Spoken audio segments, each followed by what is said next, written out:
तो हेलो दोस्तों, मैं बादल सवाल गीता कॉलेज में आपका स्वागत है। दोस्तों आपको जो है आप सभी को जो है गणतंत्र दिवस की बहुत बहुत शुभकामनाएं, हार्दिक शुभकामनाएं। तो ठीक है, तो उसी के साथ जो है हम अपने क्वेश्चन की शुरुआत करते हैं। आज 26 जनवरी है, तो उसी के साथ हम अपने क्वेश्चन को शुरुआत करते हैं। क्वेश्चनों की सीरीज हमारी जो चली हुई है बहुत ही बेहतरीन और इम्पोर्टेंट क्वेश्चन। इसमें जो वो क्वेश्चन मैं आपको कराने की कोशिश कर रहा हूँ जो कि आपको जो है जो क्वेश्चन एग्जाम में छूट जाते हैं, तो वो भी क्वेश्चन हम जो है करने की कोशिश करेंगे। तो देखते हैं हम आज के हमारे क्वेश्चन क्या है। क्वेश्चन बहुत ही इंपॉर्टेंट और बढ़िया होने वाले हैं। क्वेश्चन नंबर 138 है हमारा। संख्या 54, 49, 22 और 21 में से प्रत्येक में से x को घटाने पर प्राप्त संख्या समानुपात में है। 8x - 25 और 7x - 26 का अनुपात क्या होगा। तो इसमें जो है हमें बताया गया कि इन संख्याओं में से ये x घटाया गया, तो x का मान हमें निकालना है और संख्या इनमें घटाने के बाद जो है वो ये सभी संख्या समानुपाती होगी। ठीक है, तो इसमें से ये कैसे घटाओगे तो ये देखना। सबसे पहले तो 54, 49, 22 और 21 ये जो है हमारी संख्या है। ठीक है, तो इसमें क्या करना, देखो बाहर वाली संख्या और अंदर वाली संख्या की कर दो गुणा, इनकी आपस में कर दो गुणा। तो कैसे करेंगे, देखो 54 की गुणा 21 में कर दो, 54 की गुणा कर दो 21 में, क्या होगा 4, 5, 8, 10। तो क्या आ जाएगा 4, 8 और 5 13 का 3 कहाँ से लगेगा, ये क्या 1134। फिर 49 और 22 की गुणा कर दो, किसकी 49 और 22 की गुणा कर दो, कितने आ 2 9 18 का 8 कहाँ से लगेगा 2 चौक 8 और 1 9। ठीक है, 8 और 9 कितना आ जाएगा 8, 8 और 16 17 का 7 कहाँ से लगे 1 9 और 1 10। तो ये आ गया 11 34 और 10 78। ठीक है, अब इनकी गुणा करने के बाद इन्हें घटा दो। इन्हें आपस में क्या करना, इनको जो है माइनस कर दो और इन्हें अलग अलग जोड़ के इनकी गुणा करी उन्हीं को जोड़ के भी उनका अंतर निकाल लेंगे। तो 54 और 21 को जोड़ लेंगे और 49 और 22 को जोड़ लेंगे। ठीक है, 49 और 22 को जोड़ लेंगे। तो जोड़ेंगे 4 1 5, 5 और 2 7 और 9 और 2 11 का 1 कहाँ से लगे 1, 4 2 6 और 1 7। बाबू गेट बंद कर दे, पिट जगह मेरे पे आएंगे, आगा तो नहीं था कहा ना।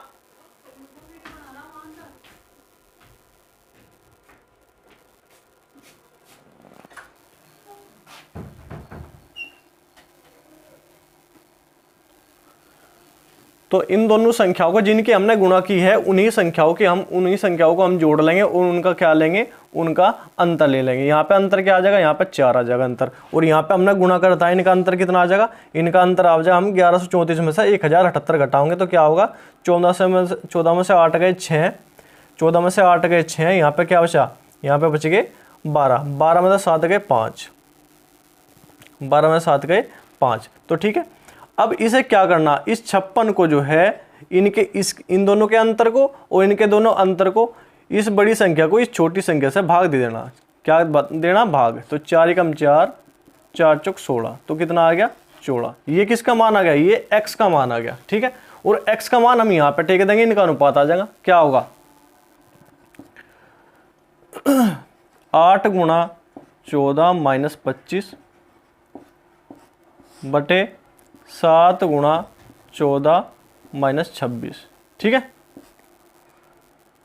तो क्या आ जाएगा 8 चौक 32 का 2 कहाँ से लगे 3, 8 × 8 और 3 11 -25 बटे 7 चौक 28 का 8 कहाँ से लगे 2, 7 दूनी 14 और 9 -26।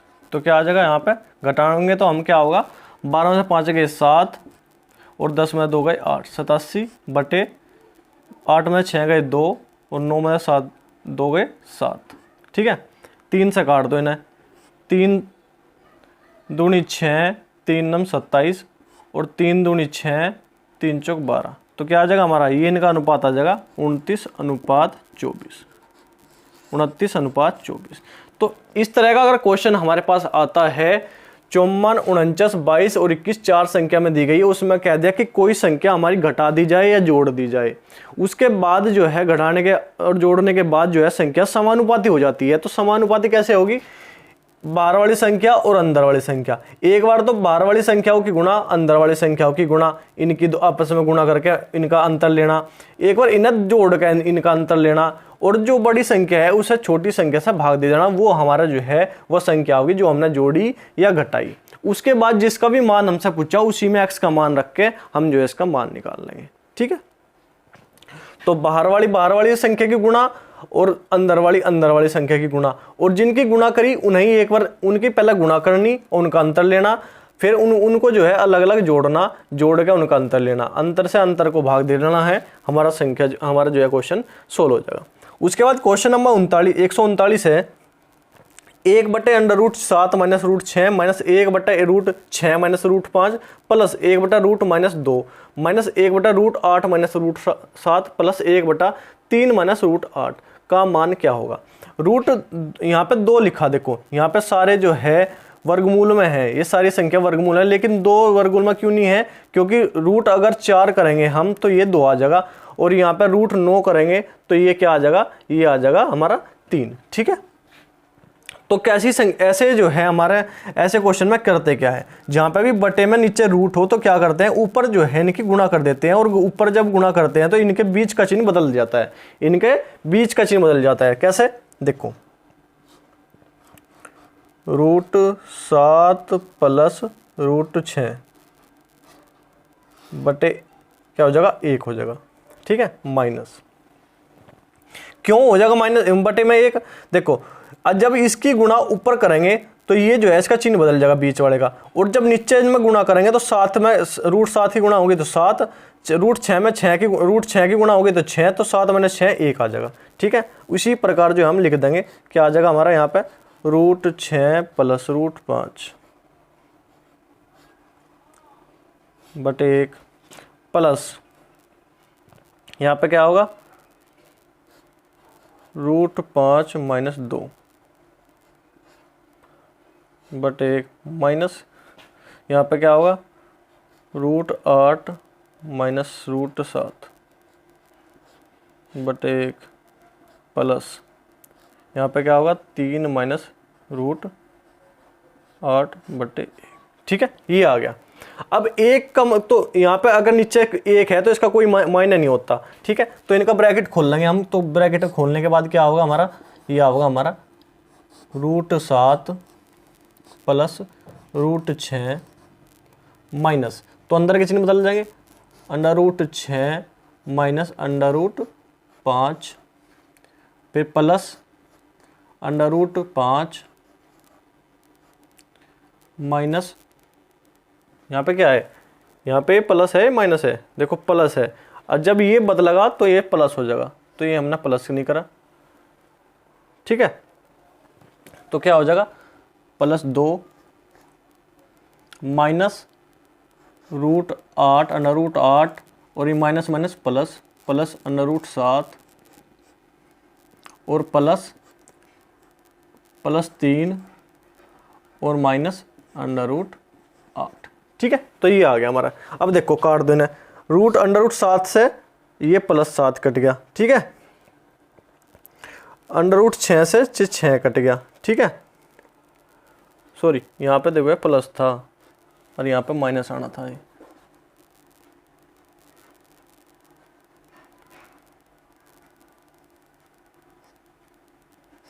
ठीक है, और √6 से 6 कट गया, √5 से 5 कट गया, √8 से 8 कट गया, यहाँ पे 2 बचे और यहाँ पे 3 बचा, तो 2 + 3 यहाँ पे क्या आ जाएगा हमारा, इसका मान आ जाएगा हमारा 5, क्योंकि नीचे जो माइनस है, अगर नीचे माइनस है तो ऊपर जाके वो प्लस हो जाएगा, नीचे माइनस है तो ऊपर जाके प्लस हो जाएगा, नीचे माइनस है तो ऊपर जाके प्लस हो जाएगा। ठीक है, और जब ब्रैकेट खोल लेंगे तो इनके जो है बाहर वाले चिन्ह के हिसाब से जो अंदर के वाले चिन्ह बदल जाएंगे और ये सारे कट जाएंगे, बस संख्या बचेगी 2 और 3, ये संख्या हमारे पास बच जाएगी। ठीक है, तो इसका मान आ जाएगा हमारा 5। ठीक, तो इसी प्रकार जो है हम इनके क्वेश्चन को कर सकते हैं, ज़्यादा जो है बड़े क्वेश्चन ये नहीं है। ठीक है, उसके बाद क्वेश्चन नंबर 140 है हमारा, 65 रुपये प्रति मीटर स्क्वायर की दर से किसी आयताकार कमरे की फर्श पर टाइल लगाने की लागत जो है 9100 रुपये है। कमरे की लंबाई और चौड़ाई का अनुपात 7:5 है। फर्श का परिमाप क्या होगा। देखो, तो सबसे पहले तो हम क्या निकालेंगे, इसका जो है फर्श का क्षेत्रफल निकाल लेंगे, आयत का क्षेत्रफल। ठीक है, आयत का क्षेत्रफल हमारा क्या होता है, ये हमारे आयत का क्षेत्रफल हमें दिया गया है, मतलब 65 रुपये प्रति वर्ग मीटर की दर से हमारे 9100 रुपये कमरे के फर्श में जो है टाइल लगाने में लगे हैं। तो क्या करेंगे, क्षेत्रफल निकालने के लिए आपका जो हमारे पैसे लगे 9100 रुपये, उन्हें जो है प्रति वर्ग के खर्चे से भाग दे देंगे। ठीक है, तो हमारा क्या आ जाएगा, हमारा जो है इसका फर्श का क्षेत्रफल निकल जाएगा, हमारे फर्श का क्षेत्रफल निकल जाएगा। तो क्षेत्रफल क्या आ जाएगा, देखो काट दो इसे, 5 एकम 5, 5 तिया 15, 5 एकम 5, 5 अट्ठे 40, 5 दूनी 10, 0। अब इसे 13 से काट दो, 13 एकम 13, 13 चौका 52, 0, 140। ठीक है, अब देखो हमारे पास लंबाई और चौड़ाई भी है, लंबाई और चौड़ाई भी है, तो लंबाई चौड़ाई है तो x का मान निकाल लेंगे। तो 7x गुणा 5x बराबर 140 हो गया। ठीक है, तो 7 पंजे 35, x बराबर 140, तो x स्क्वायर बराबर क्या हो जाएगा, 140 बटे 35। ठीक है, 5 सते 35 और 5 दूनी 10 और 5 अट्ठे 40, 7 चौक 28। तो x का मान क्या आ जाएगा हमारा 2, x का मान आ गया 2 मीटर। अब x का मान 2 आ गया तो हमारे निकालना फर्श का परिमाप। तो परिमाप क्या होता है, आयत का परिमाप, आयत का परिमाप हमारा होता है 2l + b। ठीक है, तो 2 लंबाई क्या हो जाएगी हमारी, लंबाई हो जाएगी हमारी 7 गुणा 2 14 प्लस चौड़ाई हमारी होगी 5 गुणा 2 10, तो क्या आ जाएगा 24, 2 गुणा 24 बराबर क्या आ जाएगा, 24 दूनी 48 मीटर। ये आ जाएगा हमारा 48 मीटर। ठीक है, तो हमें क्या करना, देखो जो हमारे पैसे, जो हमारी कुल लागत लगी, उसे काम को करने में कुल लागत जो लगी, उसे जो है प्रति वर्ग मीटर के जो है हमारे रुपए है 65 रुपये प्रति वर्ग मीटर स्क्वायर। प्रति वर्ग मीटर स्क्वायर आने से ये पता चल गया कि हमारा जो है ये आयतन का जो आयतन निकलेगा, इससे जहाँ भी वर्ग मीटर स्क्वायर लगा हो वहाँ पे हमें पता चल जाएगा कि इसे हमारे काटने के बाद आयतन निकलेगा। तो प्रति वर्ग मीटर के जो है खर्चे से टोटल रुपए खर्चे जो है भाग दे देंगे, टोटल खर्चे को भाग दे देंगे, तो हमारा क्षेत्रफल आ जाएगा 140। ठीक है, 140 मीटर स्क्वायर। ठीक, तो हमारे यहाँ से 140 मीटर स्क्वायर हमारा आ जाएगा। और हमें जो है चौड़ाई और लंबाई का जो है अनुपात पता है। जब चौड़ाई लंबाई का अनुपात पता है तो लंबाई गुणा चौड़ाई हमारा क्षेत्रफल होता है। तो हमें 7x गुणा 5x कर लेंगे तो हमारा x का मान आ जाएगा यहाँ से 2। x का मान आने के बाद हमें परिमाप निकलवा लो या कुछ भी निकलवा लो, हम जो है आराम से निकाल देंगे। ठीक है, तो नोट करो एक बार। अब क्वेश्चन नंबर 141 हमारे पास, 2 उम्मीदवारों के बीच एक चुनाव में 12% मतों ने वोट नहीं डाला, 12% मतदाताओं ने वोट नहीं डाला। विजेता ने कुल मतों का 68% प्राप्त किया करके अपने प्रतियोगी को 2880 मतों से हरा दिया। चुनाव में मतदान करने वाले मतदाताओं की कुल संख्या ज्ञात कीजिए। ठीक है, तो मान लिया कि 100 जो है 100 वोट थी, टोटल 100 वोट थी, लेकिन उसमें से 12% मतदाताओं ने वोट नहीं करा। मतलब वोट कितने ने करा, वोट करा 88% ने। ठीक है, 100% में से 88% ने वोट करा। 100 वोट थी, उसमें से 88% जो है वोट डाल ली। अब कुल मतों का 68% प्राप्त किया विजेता वाले ने, कुल मतों का 68%। ठीक है, 68 तो कर दिया इसने। ठीक है, कुल मतों का 68% तो ले लिया इसने, और बाकी जो है बचा कितना, अब 68 में था 20 बचा, 88 में था 68 तो इनने ले लिया।